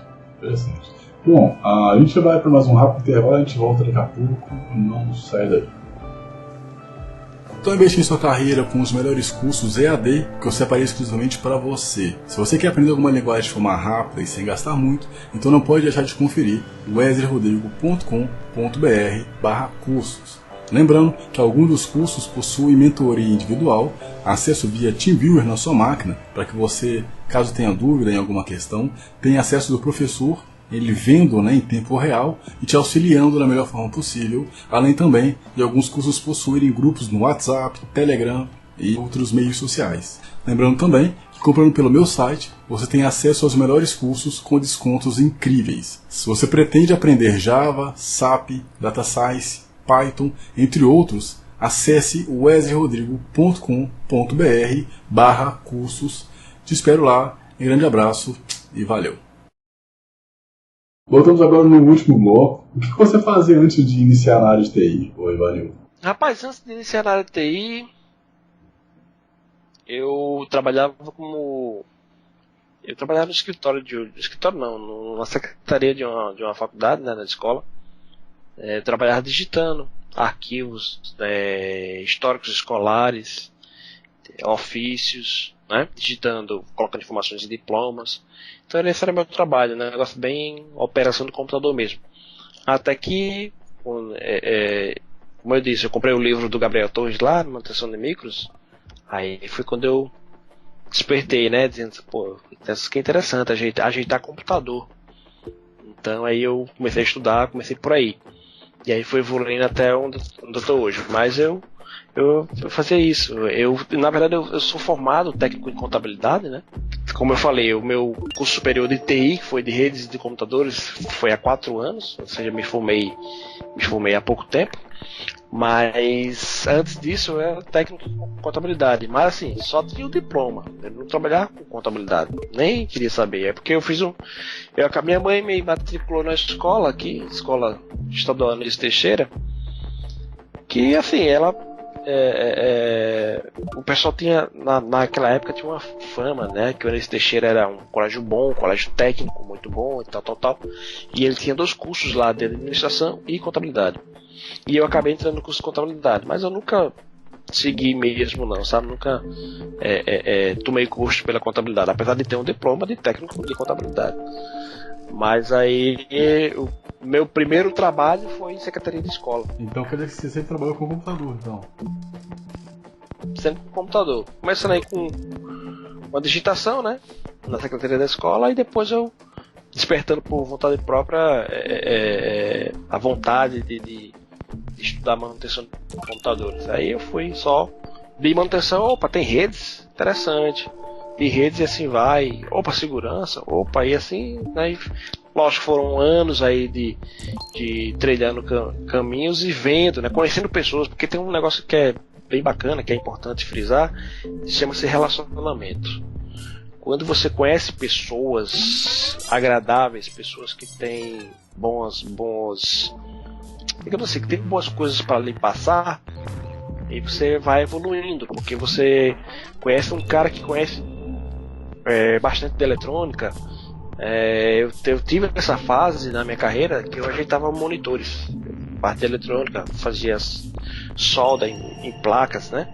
Que eu achava até que ia trabalhar como técnico de eletrônica, mas aí depois eu disse, não, isso aqui não é pra mim não. Aí fui pra redes de computadores, mas, né, a cada passo, né, que fui dando na minha vida profissional, eu fui conhecendo pessoas que foram me envolvendo nessas áreas, né, até chegar onde eu tô. É bem interessante essa parte de relacionamento. Por isso que eu falei da questão do LinkedIn, né, lá é uma rede de relacionamento profissional muito legal. Então, quanto mais LinkedIn você usar, melhor, porque você acaba conhecendo pessoas que podem te ajudar a se colocar no mercado profissional, ou até mesmo mudar de área, né, subir desse nível para um nível maior.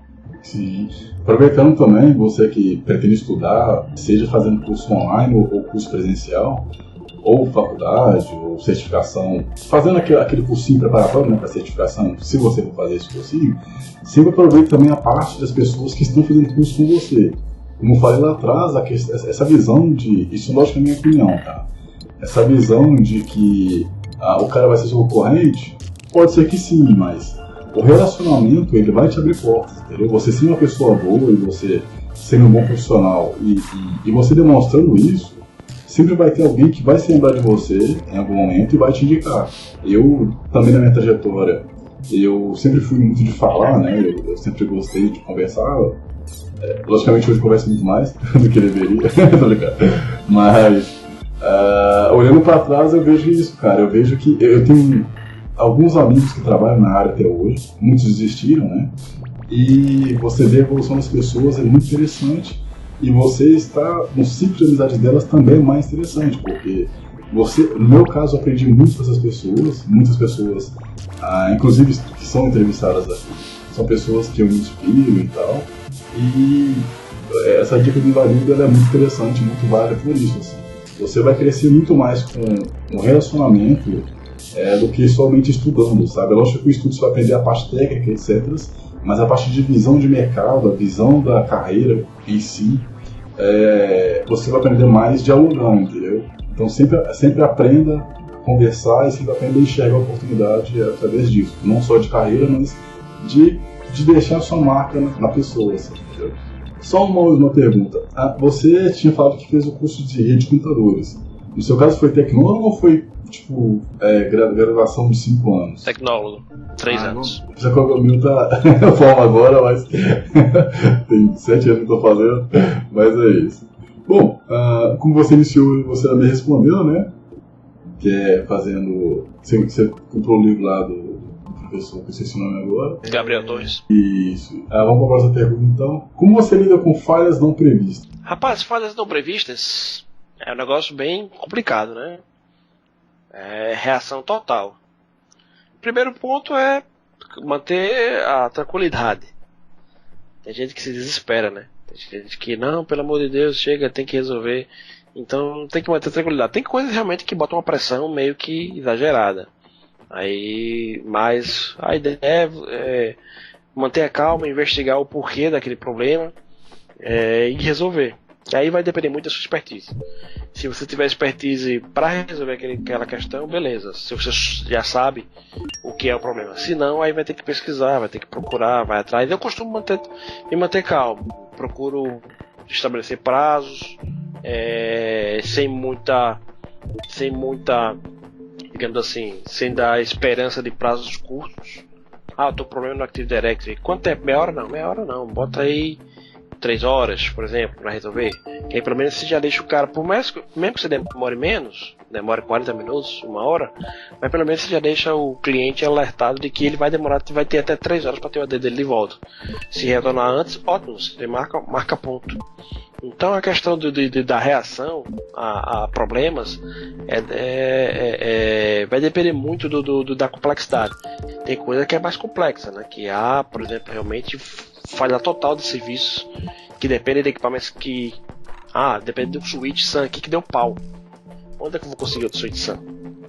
Então aí pode demorar mais tempo, eu tenho que mandar comprar um switch, importar, tem que ter o backup do switch para restaurar. Se não tiver isso, eu vou ter que fazer como é switch SAN, vou ter que fazer todo o zoneamento na mão, novamente, para que os equipamentos enxerguem as luzes de storage, e assim vai. Então vai depender de cada situação que você pega. Você pode pegar situações críticas, ou você pode pegar situações simples, né? Um pool de DHCP que estourou. Simples isso aí. Então, tem 30 computadores que não estão pegando IP. Você vai lá no DHCP e vê que o pool estourou. Então você faz um super escopo, aumenta o range da tua rede, né? Vê lá se de repente não tem muitos bad addresses, ou seja, endereços que foram atribuídos que não estão sendo usados. E aí você resolve. Isso aí é um problema simples de se resolver. Então vai depender muito disso, cara. Da complexidade do problema para você ter a sua reação. Boa. Como você consegue conciliar o tempo de dedicação ao trabalho e à consultoria e o tempo para a vida pessoal sem prejudicar um ou outro, sabe? Como é que você consegue lidar com isso? Tem dias, realmente, tem meses que são bem apertados, né? Tem meses que eu chego em casa só mesmo para jantar, tomar banho e dormir, né? Mas eu procuro, por exemplo, focar final de semana para a família, sábado e domingo. Às vezes acontece uma atividade urgente que requer a minha atenção, num sábado à noite, ou num domingo, ou feriado. Mas é um negócio muito urgente, tem que ser muito urgente. Senão, eu procuro ao máximo dedicar o final de semana à família, porque na semana já é muito corrido, já é um negócio muito sem tempo. Então, normalmente você chega, como eu falei, para tomar banho, jantar e descansar, assiste um pouquinho de TV e vai dormir. Então, para compensar, digamos assim, durante a semana essa falta de tempo, eu jogo tudo pro final de semana, né? E tem que ter equilíbrio. Não adianta também querer só ganhar dinheiro, querer trabalhar bastante para ganhar dinheiro, e você esquecer, por exemplo, sua vida pessoal. Não é por aí. Tem que ter tempo para a igreja. Eu, por exemplo, que frequento a igreja, tem que ter tempo para os amigos, tem que ter tempo para a família. É questão de realmente fazer um bom balanceamento, né? Você não pode se perder, cara, nessa questão da profissão. No passado eu já fui assim, sabe? Só trabalho, e sábado, domingo, emendava, e às vezes já atendi cliente no domingo de noite, domingo à noite, indo no cliente. Mas hoje eu tô mais, sabe, tipo, se o cara me chamar num sábado de manhã, eu pergunto, pode ser segunda? Pode, então beleza, segunda-feira a gente conversa. Só se for um negócio muito crítico mesmo. Se o cara disser, não, o meu ambiente parou aqui, cara, precisa da tua ajuda, aí é quando eu vou me envolver. Realmente. Eu acho que isso é até um pouco da parte da divisão de jovens, sabe? Eu acho que essa demanda de ter que trabalhar, ter que mostrar que tá trabalhando, mostrar serviço, eu acho que é mais coisa de jovem mesmo, assim. À medida que você vai enxergando que a sua família, ela precisa ser, né? Você precisa de alimentar também a sua família, no sentido de estar presente, né? Não é só ter a família lá e estar só trabalhando, também seus amigos, né? Você tem que manter eles próximos, aí é que você começa a se dar conta disso aí. Quando você falou de jovens, É porque assim, ó, começa com gás Isso. lá em cima. Mas chega numa época, velho, que o gás ele vai diminuindo. Aí você vai querendo, tipo, ó, depois a gente faz isso, depois a gente executa e tal, devagar e tal. Não quer se envolver, né, assim, rapidamente. Então você pode ser segunda? Pode, tá beleza.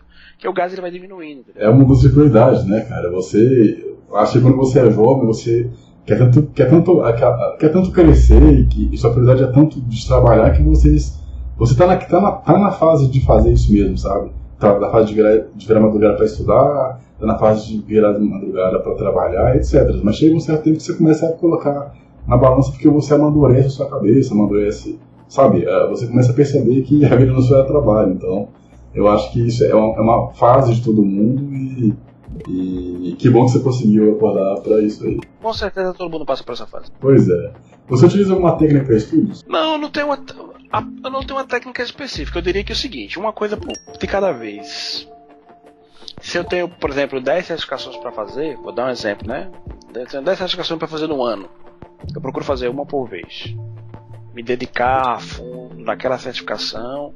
Eu vou fazer um VCAP do VM, né? VM Certified Advanced Professional, que inclusive eu estou estudando para isso no momento. Então eu foco só naquilo. Em aprender o máximo de ver do conteúdo, fazer os labs, praticar, às vezes até fazer vídeo, porque eu estou estudando às vezes para uma prova, aí eu tenho um assunto que eu acho interessante, vou fazer um vídeo sobre isso aqui, aí eu vou e acabo fazendo vídeo e coloco lá no canal. Então depois que eu termino aquilo ali, aí eu parto para outro. Às vezes vem aquele sentimento, aquela sensação de dizer, homem, faça logo 2, 3 provas de uma vez, porque aí você adianta, você ganha tempo, você faz essa do VM, aí ao mesmo tempo estuda para Cisco ou estuda para Microsoft, e aí quando chegar no tempo, faz as 3, não dá certo, porque você acaba se atrapalhando, você acaba não aprendendo direito, você acaba não tendo foco na prova. Então eu costumo fazer assim, eu estudo uma por vez. Minha técnica, vamos dizer, seria isso. Eu faço uma certificação, quando eu termino, dou uma relaxada, uma semana, 2 semanas, aí vou partir para outra. Quando termina, outra relaxada, e assim para outra. E quando você piscar o olho, você já fez, né? Sem precisar de alvoroço para dizer, eu vou fazer tudo aqui ao mesmo tempo porque eu quero ganhar tempo. Boa! Qual foi o maior desafio da sua carreira? Rapaz, teve um cenário uma vez, um problema que eu tive com um servidor de arquivos. E eu era recém-chegado na empresa. E aí a política de backup do analista anterior não estava adequada. E aí aconteceu da empresa comprar um autoloader de backup, né? Comprou um autoloader de backup, comprou fita e tal. E quando esse autoloader chegou, esse servidor de arquivos, ele inventou de dar um problema. E aí, cara, perdeu muitos arquivos, né? Porque foi um problema na controladora lá que acabou perdendo dados nos discos. E os backups, a política de backup não estava legal do analista que estava de saída. Conclusão, cara, eu tive que me empenhar, né, nessa empresa, né? Eu estava de experiência, me empenhar bastante para recuperar esses dados. E aí usando ferramentas de recuperação de arquivos, usando os backups antigos que tinham, pressão da empresa porque precisava desses dados. Então, aí eu tive que usar ferramentas assim para recuperação de dados, usar as fitas dos backups antigos, e isso tem uma pressão muito grande porque tinha arquivos de diretoria. Tinha projeto de R$2 milhões que dependia desses arquivos. Né? E a empresa na pressão total. Conclusão, eu consegui fazer a recuperação desses arquivos, né? Mas, cara, foi 1 dia, 2 dias trabalhando direto para tentar trazer esses dados. Foi, digamos assim, um desafio bem pesado, até porque como eu tinha acabado de chegar na empresa, seria, digamos assim, uma oportunidade de mostrar um bom trabalho e já tipo dar, digamos assim, meu cartão de boas-vindas, né?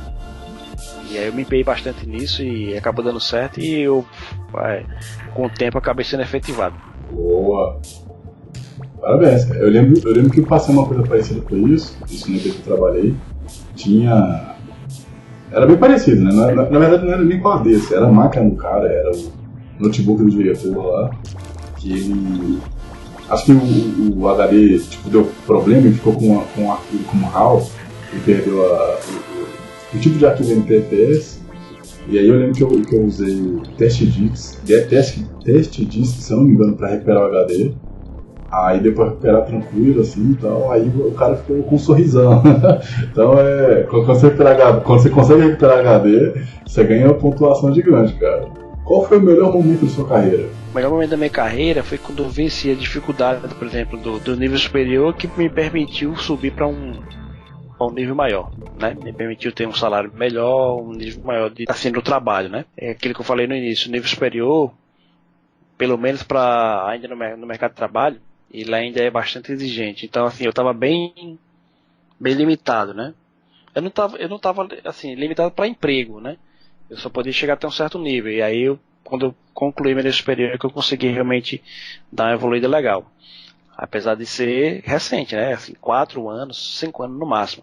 Antes disso, claro, eu ainda trabalhava com consultoria, já trabalhava com consultoria, mas eu digamos que para minha carreira mesmo de CLT, um salário bom na carteira de trabalho, com uma boa perspectiva de assim, profissional, né, de apoio inclusive na carreira, com certificações e tal, porque a empresa ajuda nesse sentido, foi quando eu realmente venci essa barreira, essa questão do nível superior, que até então vinha arrastando de outros tempos. Qual a sua visão de futuro relacionado à área de tecnologia no geral? No futuro? Cara, eu diria que vai ser tudo muito automatizado, né? Vai ser tudo muito independente, com a nuvem, por exemplo, com a inteligência artificial.